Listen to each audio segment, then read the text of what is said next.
To the corridors of justice, a city tycoon has moved to court to sue a businessman after his land and property was invaded and destroyed by goons.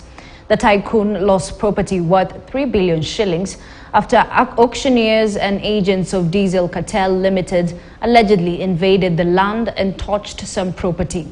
This was done despite the tycoon's company Megville Cartoons and Joseph Odero obtained a court order safeguarding the parcel of land from being auctioned.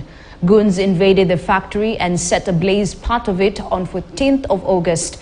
In the suit, the tycoon's lawyer Mila Wanjala raised several grounds, among them restriction order issued by court for status quo to be maintained.